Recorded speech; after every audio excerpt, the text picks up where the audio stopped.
Ang kataas-taasang pagpupuri, pagluwalhati at pagdadakila, pagsamba, aking ipinaabot sa ating pinakamamahal na Panginoon. Amen. At ako rin po yung nagpapaabot ng dubling paggalang sa ating mahal na magulang sa Panginoon at ating patuloy pong inaalala ang pangangaral at pagtuturo ng ating minamahal at ginagalang na Pastor Evangelista Will Estrada Almeda at ng beloved Assistant Pastor Lina C. Almeda at ang pagrespeto sa mga beloved Almeda children at sa lahat ng mga manggagawa ng mahal na Panginoon, sa lahat ng mga mangaral, sa inyo pong lahat mga minamahal, magandang hapon na po mga minamahal. Amen. At tayo po'y dumago mga minamahal sa maikling pagpapaliwanag patungkol sa pagbibigay. Praise the Lord. Tayo po'y narito mga minamahal. Praise God, hallelujah. Kaya po'y narito tayo mga minamahal, dinala ng mahal na Panginoon sa kanyang totoong banal na gawain. Praise God, pinagpala dahilan po sa mga pagbibigay ng mga unang mananampalataya ng ating pinakamamahal na Panginoon. Amen? Sapagkat kung ito po mga minamahal ay itinigil at hindi ipinangaral, mga minamahal, ang totoong salita ng mahal na Panginoon, praise God, hallelujah, baka mga minamahal wala tayo sa ganitong kalagayan, baka hindi tayo nakakilala sa mahal na Panginoon, baka isa na tayo mga minamahal sa ilalim ng hukay, o baka sa ngayon nasa banig tayo ng karamdaman, at baka isa tayo sa mga lulong, sa mga bisyo mga minamahal. Subalit, salamat sa mahal na Panginoon sapagkat ito po'y ipinangaral ng ating beloved pastor mga minamahal na hindi siya natakot na baka matisod ang kanyang mga tupa sa pamamagitan ng pangangaral ng pagbibigay, bagkus kanyang sinunod ang nasa banal na kasulatan. At nung ito po'y gawin, sundin ng mga unang mananampalataya, sila po'y pinagpala ng mahal na Panginoon, tayo rin ay pinagpala ng mahal na Panginoon, at ang kanyang salita, ang kanyang totoong banal na gawain ay nakarating dito sa ating lugar. Amen? Kaya hindi masama ang pangangaral sa pagbibigay. Ito po'y may katotohanan. Praise God, may lakip na kapangyarihan at totoo ang pangako ng ating pinakamamahal na Panginoon. Amen? Nung tayo po'y tumali mga minamahal, sumunod, tayo po'y pinagaling sa ating mga karamdaman, binago ang ating mga buhay, pinagpalang lubos ang ating mga mahal sa buhay, maging tayo pinagpala, binigyan ng mga trabaho, ngayon nagtatamasa ng mga pagpapala na pangako ng ating pinakamamahal na Panginoon. Kaya ang pagbibigay mga minamahal, praise God, hallelujah, ito po'y kinalulugdan ng mahal na Panginoon. Mulat sa pulpa mga minamahal ng mga unang nakakilala sa mahal na Panginoon, mula kina Eva at Adan, kina Abel, mga minamahal, mula sa pasimula, mga minamahal, hanggang sa kasalukuyan sa Old Testament. Praise God, pinapangaral ang pagbibigay sapagat yan po'y nasa saad sa banal na kasulatan. At ang pagbibigay, ang paghahandog sa mahal na Panginoon, ito po'y kanyang kinalulugdan. Amen? Dito po sa aklat ng Henesis, sa aklat ng Henesis Kabanatang 4, praise God, talata 3 at hanggang 5, sabi rito, at nangyari nang lumalakad ang panahon na nagdala si Cain ng isang handog sa mga bunga sa lupa sa Panginoon o bunga ng lupa sa Panginoon. At nagdala rin naman si Abel ng mga pangunang o panganay ng kanyang kawan at ng mga taba ng mga yaon, at nilingap ng Panginoon si Abel at ang kanyang handog. Datapwat hindi nilingap si Cain at ang kanyang handog, at nag-init na mainam si Cain at namanglaw ang kanyang mukha.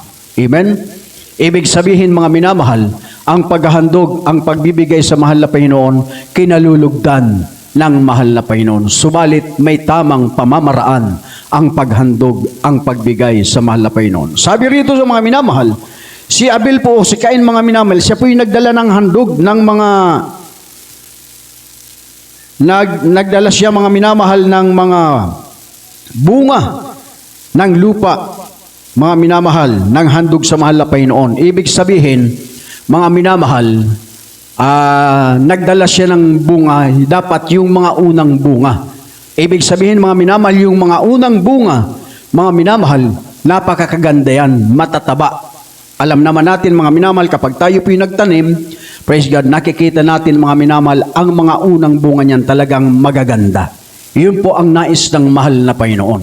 Si Abel po mga minamahal, nagbigay din. Yung kaya hinandog ni Cain, hindi po nilingap ng mahal na Panginoon. Bakit mga minamahal? Sapagat yung kanyang ibinigay sa mahal na Panginoon ay hindi magaganda. Amen? Kaya hindi nilingap ng mahal na Panginoon. Subalit yung hinandog ni Abel, mga minamahal, na mga panganay sa kanyang kawan, mga minamahal, at ng mga taba niyaon, mga minamahal, nilingap ng Panginoon. Praise God. Ibig sabihin, kinalugdan ng mahal na Panginoon sapagat yung mga matataba ang ibinigay ni Abel. Amen? Kaya sa pagbibigay natin, mga minamahal, praise God, kinakailangan angkop sa kalooban na ipinag-uutos ng ating pinakamamahal na Panginoon. Bakit, mga minamahal? Sabi rito sa banal na kasulatan, sa aklat ng mga taga-kawikaan, ang kabanata 3, mga minamahal, talata 9, ang sabi po dito,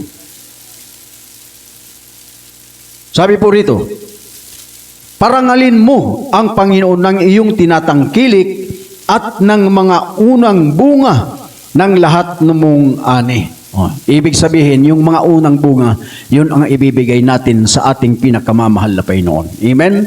Sa ibang mga mananampalataya, mga minamahal, praise God, kapag sila po'y nag-a-apply ng mga trabaho at nais nilang pagpalain ang ating pinakamamahal na Panginoon, sila po, mga minamahal, ay nangangako sa mahal na Panginoon. Nagkaroon sila ng vow. Ang sabi nila, mahal na Panginoon, bigyan mo lang ako ng trabaho na hindi mahahadlangan ang aking pagdalo sa gawain, hindi mahahadlangan ang aking tungkulin sa iglesia, yung unang sweldo ko, ibibigay ko sa iyo. Nabigo ba, mga minamahal, yung humingi ng ganun? Hindi po, mga minamahal. Pinagpala silang lubos. Yung kanilang kahilingan, mga minamahal, ibinigay ng mahal na Panginoon. Amen? Praise God. Hindi siya, mga minamahal, binigo ng mahal na Panginoon sa kanyang pagtrabaho, mga minamahal. Praise God. Hinigitan pa niya yung ibang mga naunang nagtrabaho sapagkat unang-una niyang hiningi sa mahal na Panginoon yung trabaho. At ang kanyang pangako, yung kanyang unang sweldo ay ibibigay niya sa ating pinakamamahal na Panginoon. At nung dumating, mga minamahal, praise God, hindi siya nag-atubili. Hindi siya nang hinayang na nasa kanya na yung salapi. Hindi siya nang hinayang na hindi ibigay sa mahal na Panginoon. Bagkus ibinigay niya ng buong buo sa paanan ng mahal na Panginoon. At ano ang ginawa ng mahal na Panginoon? Habang patuloy po siyang nagtatrabaho, mga minamahal, nakakagampan siya sa gawain ng mahal na Panginoon. Nagagampanan niya yung tungkuling ibinigay sa kanya sa iglesia. Amen? At sa patuloy niya pong pagdalo, patuloy niyang pagtrabaho, mga minamahal, praise God, hindi siya ginawang buntot ng mahal na Panginoon. Napapakinggan natin yan sa mga patutuo, mga minamahal. Sa patuloy niyang pagtrabaho, mga minamahal, patuloy siyang itinataas ng kanyang amo sa kanyang posisyon. Amen? Kaya yung ibang mga nauna sa kanyang trabaho, naiinggit sapagkat huli siyang nakapasok ng trabaho, subalit mas mataas ang kanyang posisyon sa kanila.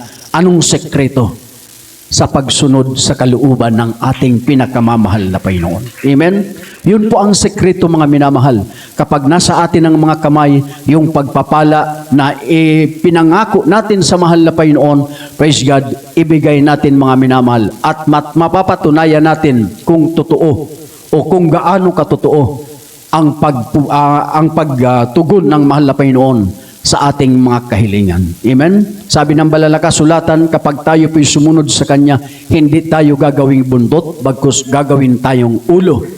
Mga minamahal, ibig sabihin, sa lahat ng ating gagawin, sa lahat ng ating pagtatrabahuhan, tayo po'y makikita ng mga tao na pinagpala dahilan sa ang Diyos na ating pinaglilingkuran ay totoo na tumutugon sa ating mga pangangailangan. Amen?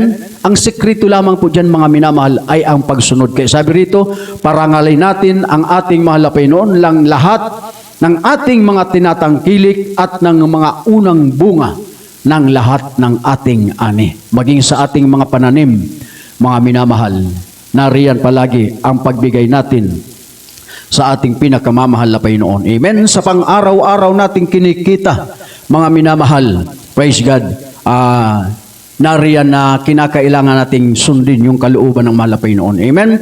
At dito sa ating binabasa, mga minamahal, nililingap ng mahal na Panginoon yung kanyang mga anak na nasumusunod. So doon sa Malakias, mga minamahal, mayroong pangako ang ating pinakamamahal na Pinoon. Amen?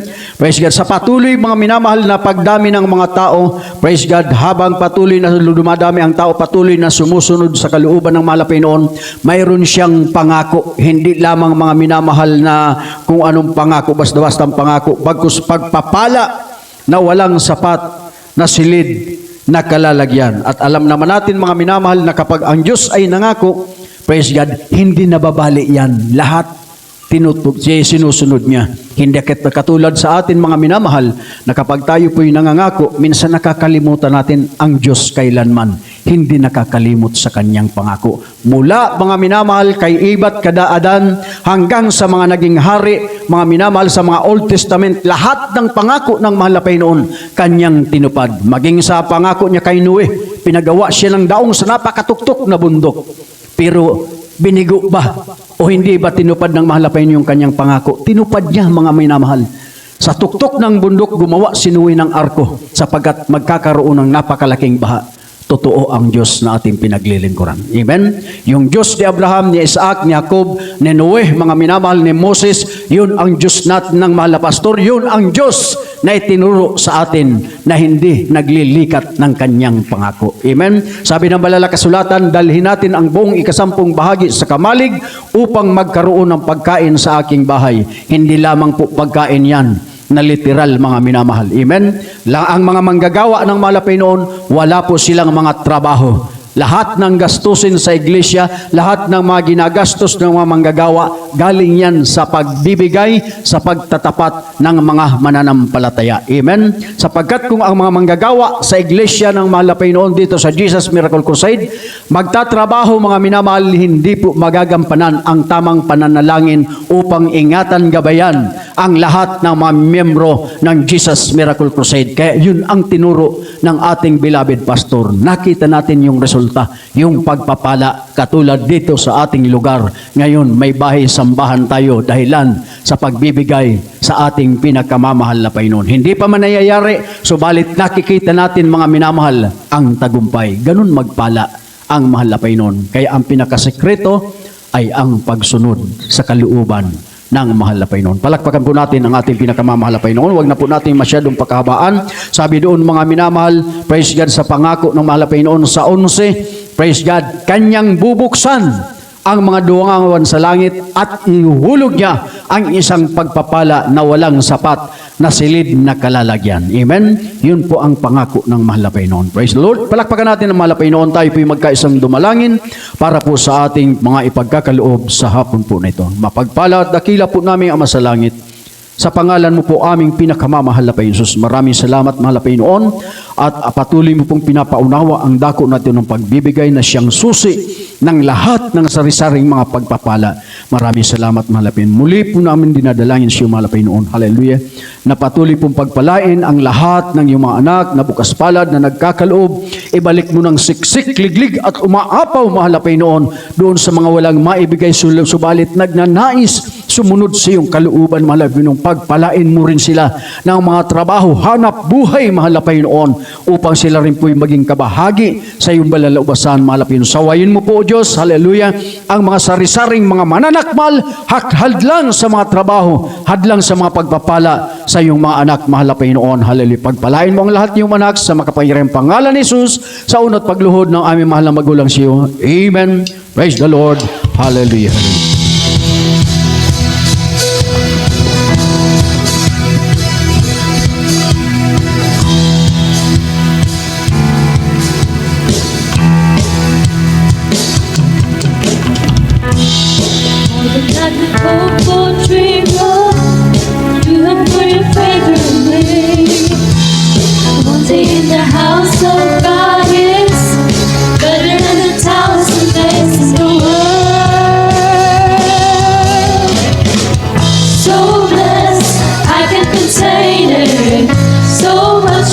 Keep it away.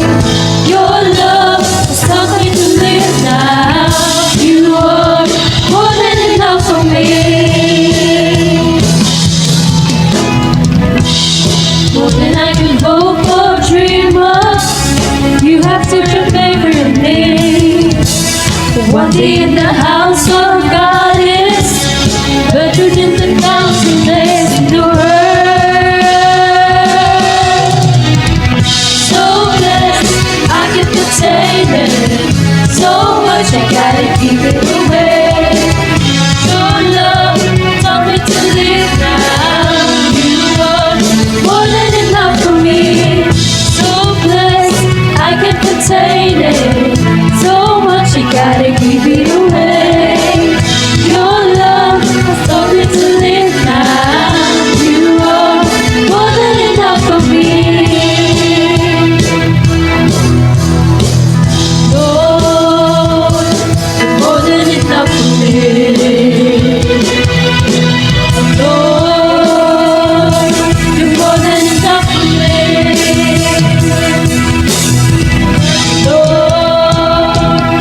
God bless you po mga minamahal sa patuloy niyo pong kaloob sa gawain ng mga Panginoon. Diyos po ang magpala sa bawat isa sa atin. Tayo po'y tumayo na mga minamahal.